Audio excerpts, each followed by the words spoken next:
Born against the stream, it don't matter what race or creed or color. You love this land and you're my brother.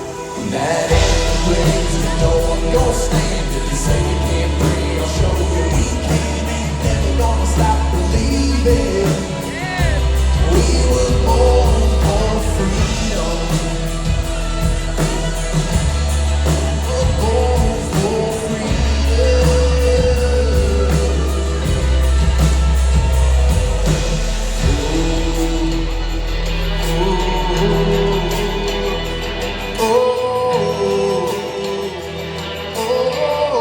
We're born for freedom. All right, all right, all right. Hey, Patriots. How's everyone doing? Hope everyone is having a good one. I have been waiting for so long to bring on this speaker.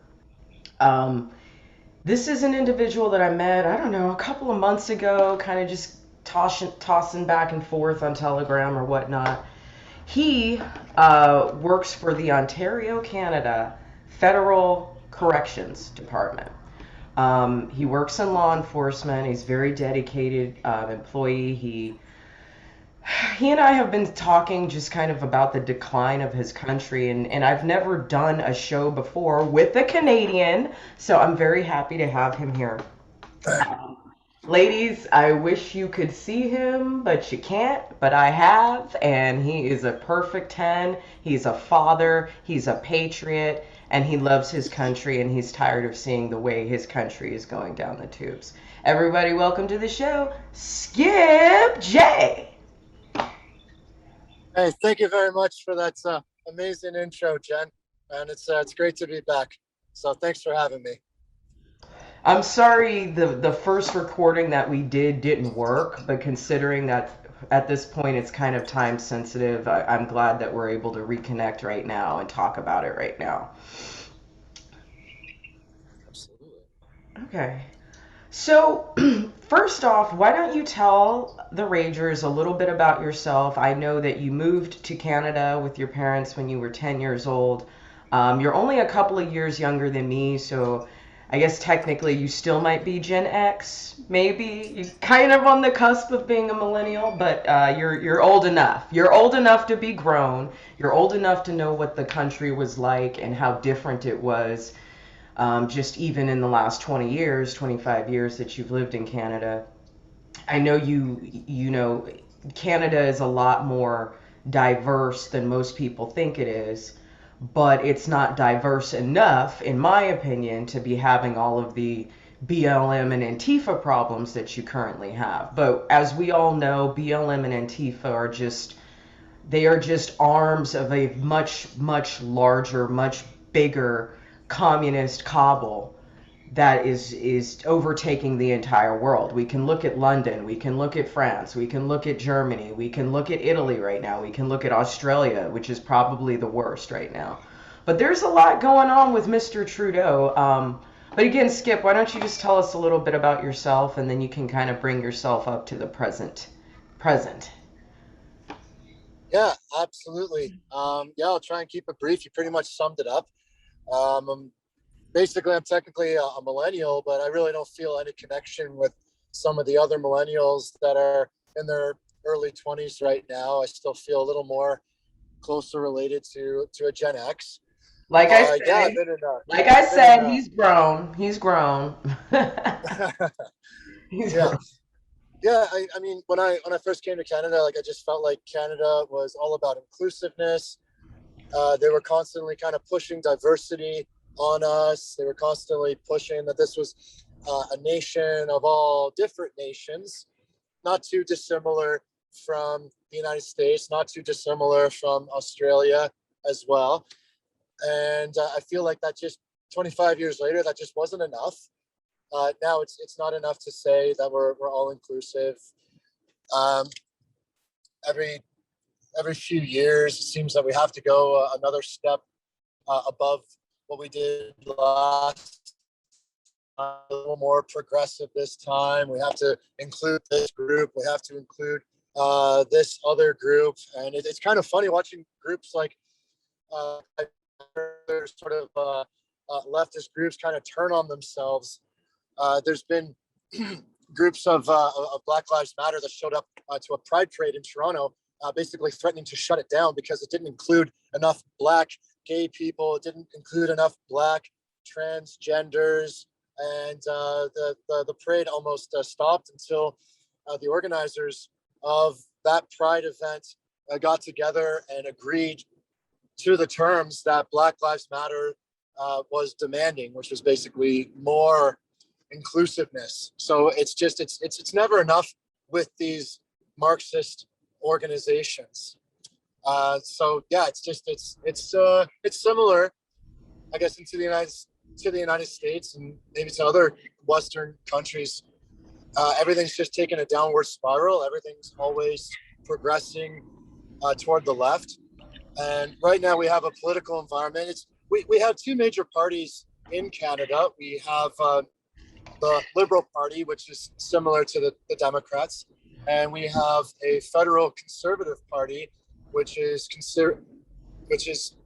similar to the Republican Party in the U.S. But just like the Democrat Party and the Republican Party in the United States, you have an enormous number of politicians that are just establishment politicians. Down in the US, I believe you refer to them as rhinos, Republicans in name only. Yeah. Well, look, basically, we had Justin Trudeau, who you're familiar with. He's been a disaster since he came to power about 5 years ago. The tail end of 2015, he was elected, and he's been voted in now for the third time. He just called an election a couple of weeks ago, not for any particular reason. He just felt like this was a good opportunity to call an election. So we had this election, and Canadians were forced to vote between him or between our quote unquote Conservative Party, which, like I said, there's an enormous number of establishment career politicians on both sides of the aisle in both parties in Canada, or you could choose perhaps a more fringe party.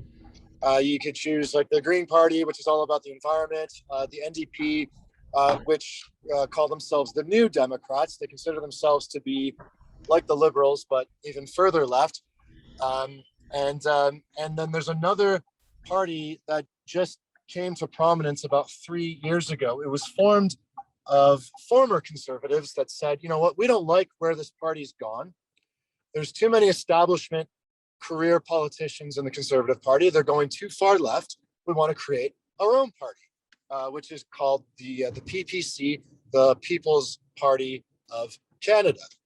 So people that were considered on the right of center, or more accurately, I should say, just on the right of far left, were torn this election between voting for a Conservative Party, which was conservative in name only, and agreed with everything Justin Trudeau was campaigning for. So they agreed with his carbon tax and all other taxes that he wanted to introduce. They agreed with capital gains taxes. They were on par with his firearms bans, because during the lockdown, Justin Trudeau introduced a whole bunch of new firearms bans on Canadians that went kind of under the rug. And our supposed conservative leader, Aaron O'Toole, was in favor of this. He did not object to it. And worst of all, not one single party in Canada objected to the lockdowns. None of them have objected to it. None of them have objected to the mandatory vaccines, which I can get to in just a moment. The only party in Canada that opposed any of that and actually would attend anti-lockdown protests was Maxime Bernier of the PPC. So Conservatives in Canada were torn between voting with their hearts, so to speak, for the PPC, the real Conservative Party, or voting for Aaron O'Toole, who is basically just a conservative in name only. Just desperate to get Trudeau out of power. And unfortunately, that split, I believe, gave Justin Trudeau the advantage, and he ended up winning this election with a minority government. It cost the taxpayers $600 million to run this election.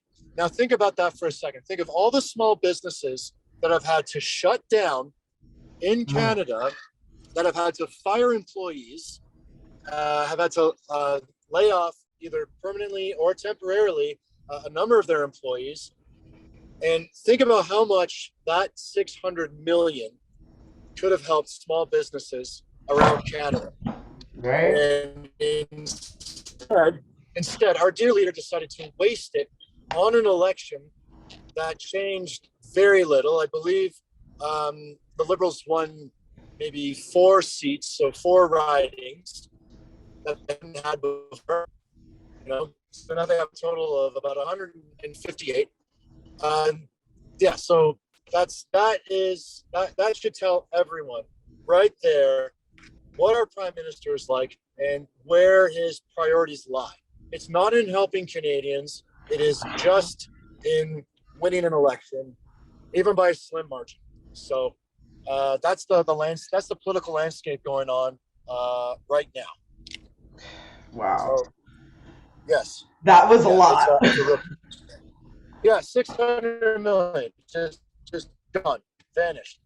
This is the same guy who gave a former a terrorist, a Canadian terrorist named Omar Kadir, who was detained in Guantanamo Bay.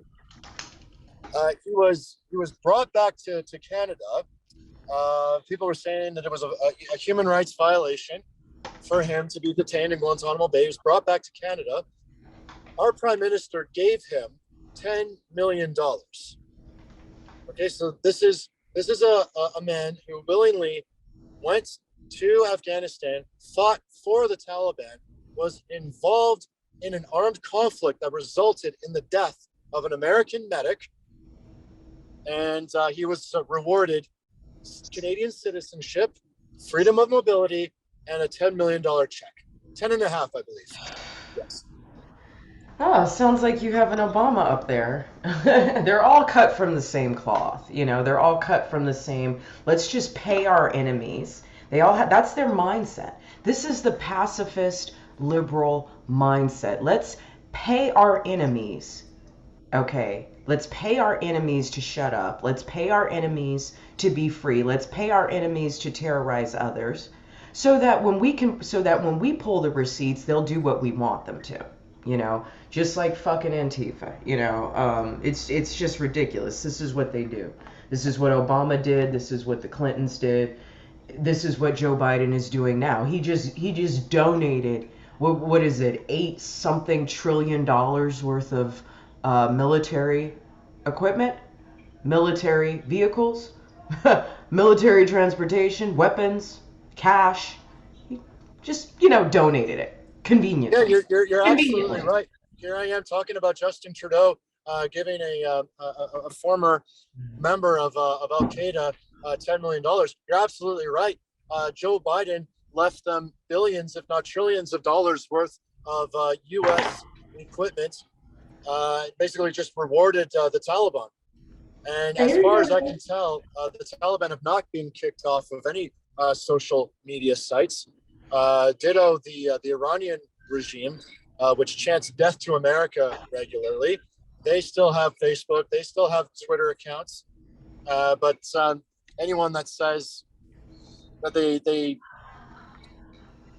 are pro-Trump, anyone who says that they are anti-vaccine, are kicked off of these platforms immediately. So it really shows you what they have in mind. There's certainly a hidden agenda there, and Justin Trudeau is absolutely on board with them. This is a man who has given praise to the CCP, the Chinese Communist Party.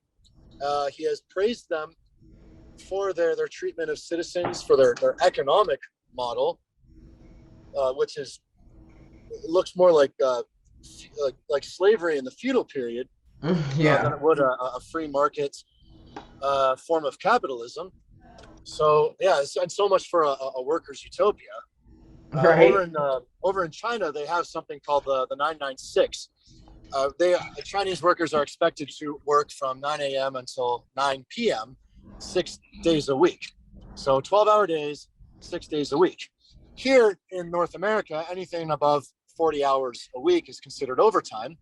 In China, it's not even considered overtime until you've worked 72 hours. So this is a regime that holds uh, ethnic minorities like the Uyghurs and the Kazakhs and other Muslim ethnic groups and detains them and holds them in concentration camps, or I believe they refer to them as re-education camps. Mm-hmm.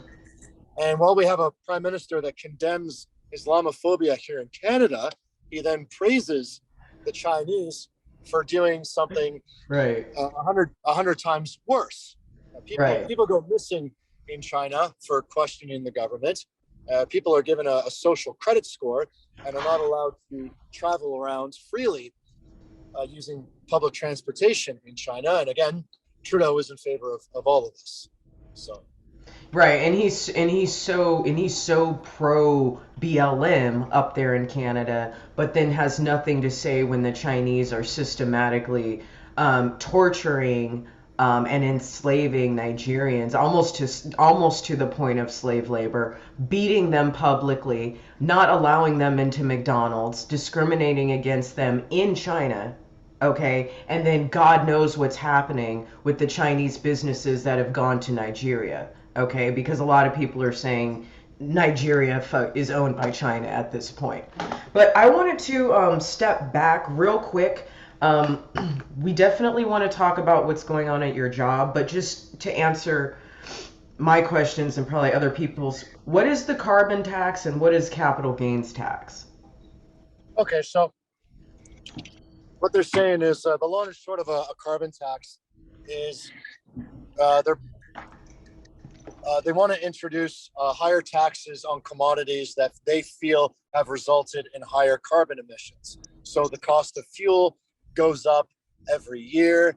The cost of everything that relies on fuel will go up, all in the name of carbon emissions. So it's sort of an open to interpretation type of tax. It basically results in anything, but especially fuel, being taxed and overpriced. And there's been an increase in the price of fuel every year in Canada since it was implemented. Since then, carbon emissions have not gone down. It has not been efficient in that whatsoever. It's just a money grab for the government. It's in order for them to line their pockets. As for the capital gains tax, it basically refers to if you're making investments and you make any money off of your investments, off of your perhaps your retirement savings plan, anything like that. If you're buying stocks, trading stocks, and making money, you have to pay an extra tax on top of that. So anyone that's making smart, wise investments is being punished for it. So Yeah. Maxime Bernier basically said he wants to eliminate capital gains tax. So if you make wise investments, you get to keep your money, and I'm all for that. And it's not all bad news. The PPC went from 1.6% of the vote in the last election 2 years ago, and since then they are now at 5.1. So they've more than tripled their voter base. So it wasn't all for nothing. It's we got to count. We got to look at the silver lining, and we gotta appreciate all the small victories here in Canada. So. It sounds like your PPC party is a lot like our Patriot Party that many of us, I guess you could say ex-MAGA. And the only reason that I say that I'm ex-MAGA right now is not because I don't love what MAGA stands for, but I'm seeing that um, Republicans just cannot be trusted. Point blank, period. They just cannot be trusted. Likewise, your your conservative party cannot be trusted. So that's the only reason. But that's cool. Let's talk about your job. Let's talk about what you do for a living. You and I had an interesting conversation about your observations from gang culture in the prisons and just how how similarly to how it is here in America. I'm just gonna go ahead and say it. White people generally kill white people, and niggas generally kill niggas, and Boricua generally kill Boricua, and Mexicans generally kill Mexicans, Jamaicans generally kill Jamaicans, Russians generally kill other Russians. Um, uh, um, uh, what is it? The Armenians, they generally kill other Armenians. I mean, and so on and so forth. We get the point, which is why all this racial division, or at least the illusion of racial division, is what I personally am trying so hard to fight against, because we know it's all bullshit. So go ahead and tell us more about what you do for a living, and if you can remember that gang story you told me, tell that too. Certainly. So I'm a federal corrections officer, so I work in a federal penitentiary. I'm currently working in Ontario right now, but for the first 4 years, I was working out west in our prairies. And in the prairies at the institution I was working at, I would say the majority of the inmates there were Aboriginal. So they were native. And so the majority of the gangs in that penitentiary were also native. They were like the Native Syndicate, the Indian Posse. We had Manitoba Warriors, and so it just and if you were to listen to the media, they would make it sound like it was blacks versus whites, natives versus whites, maybe Hispanics versus blacks, etc. Like it would all be racially based. What I found working in the prison system was everyone seemed to kind of live inside their own little bubble. So it was all these native gangs that were all incompatible with one another. Right. It was the Native Syndicate that hated the Indian Posse. And if someone accidentally, so they live on different ranges or they live in a different unit, and if they were accidentally double doored, meaning that both ranges were open to interact with each other by accident, they would fight each other to the death. They would either beat each other senseless, or they would produce a weapon, like a homemade stabbing device, and they would go at each other until In they stopped. America, we call those shanks. Yeah, shanks, Shanks. shivs. The technical term on paper when I'm writing a report, I can't put shank, so I refer to it as a stabbing device, or a device that appears to be for the purpose of stabbing. We got to get real technical, otherwise these things get thrown out of court. Yeah. But yeah, so shank, shiv. Anyways, they would go at it until we broke it up, and they absolutely hated each other. And there would be inmates in there, Aboriginal, who would be in there for murder charges for murdering other Aboriginals, even other Aboriginal gang members. Sometimes even they would be in there for murdering their own the members of their own gang. So we're talking people just living inside their own little bubbles. Some of these gangs even had the odd white guy. If they grew up kind of in the same neighborhood, then these guys would be in their gangs. Mm-hmm. So they fight each other. They try to kill each other. They'd be, and I could go on about what happens in these native reserves, especially out in the prairies. But really, no one can do more harm to the native community than the natives have done to themselves.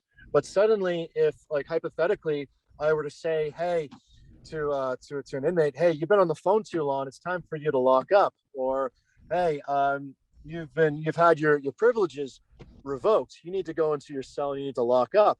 Well, all of a sudden, the guy that's in prison for stabbing 10 fellow Aboriginals would turn on me and say, oh, you're being racist, you're only picking on me because I'm Aboriginal, you're using your white power against me, look at this guy. And all of a sudden, race meant everything Right. to him. And all his fellow inmates, sometimes he would incite them and they'd all start chanting, yes, he's using his white power, he's using his white privilege against me. So yeah, race meant absolutely nothing to these people, to any of these guys, until something didn't go their way. And then all of a sudden they would Exactly. they would play the race card. Right. You're not gonna. I'm sorry. I'm sorry, Skip. Let me interject real quick. Sure. So, not my last sushi job, but the sushi job that I had before that. I was working for this Chinese chef, this Chinese business owner, catering company, sushi catering company. We used to cater for the Oakland Raiders, when they were in Oakland. Oh, nice. The Oakland A's. Like I've had I've catered so many amazing events with them. I don't remember what it was that I was talking to him about. I think this might have been 2016, maybe 2017. We were driving to San Francisco from Berkeley to go drop off, I don't know, something from Microsoft or whatever. And I don't know how we got on the subject, but I remember his reply. I don't remember my question, but I remember his reply was exactly this words. Crying about racism is the fastest way to get what you want.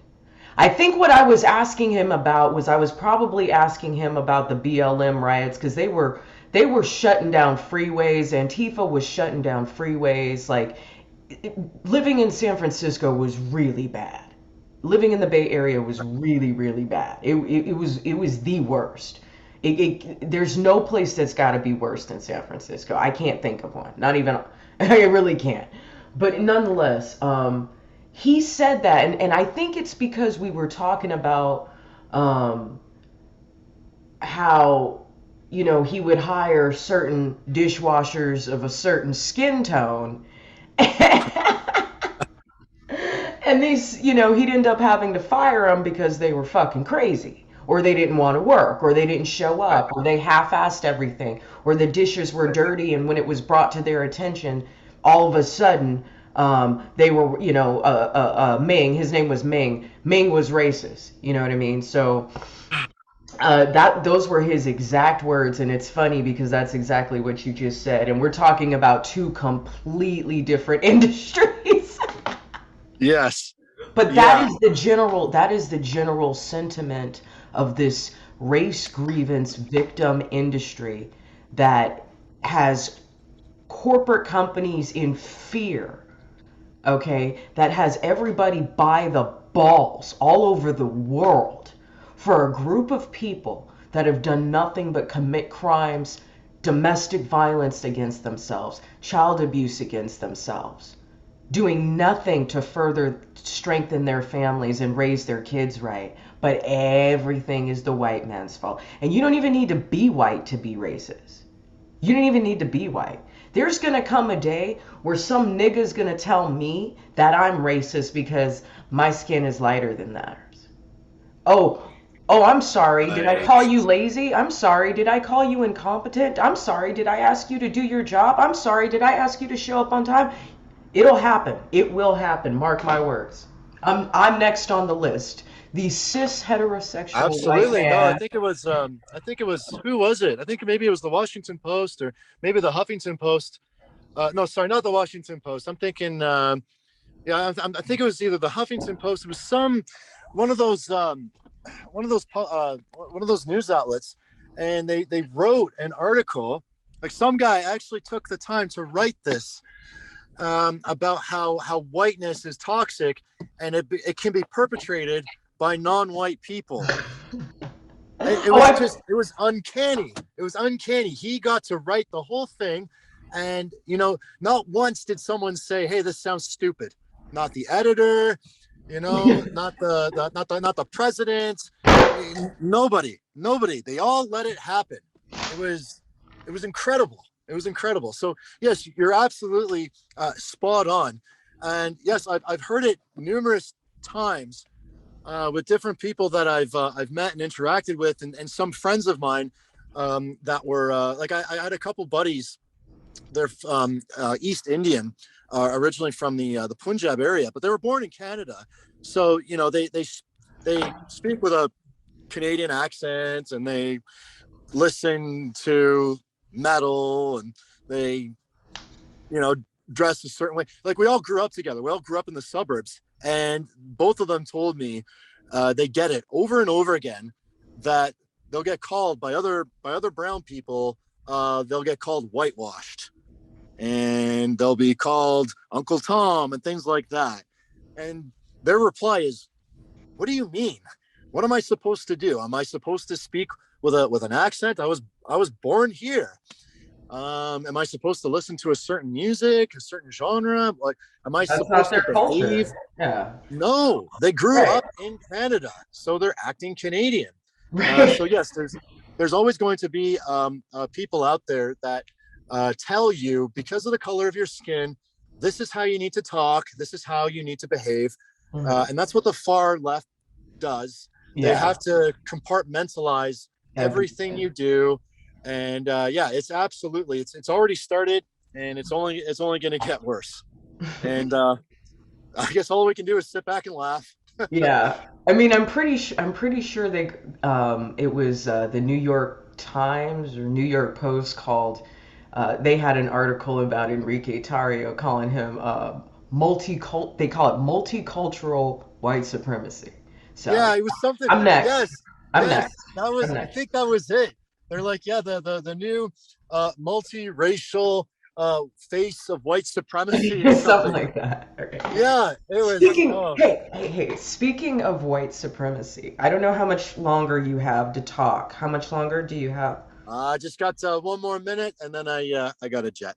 Okay, well then, you know what? I'm just gonna go ahead and wrap it up and just say thank you for being here. We did not get to more of the specific um, um, CRT things, but maybe if you have time next week, if you can fit me in your busy schedule, you could talk about it another time. Absolutely, yeah. Yeah. I'd love to.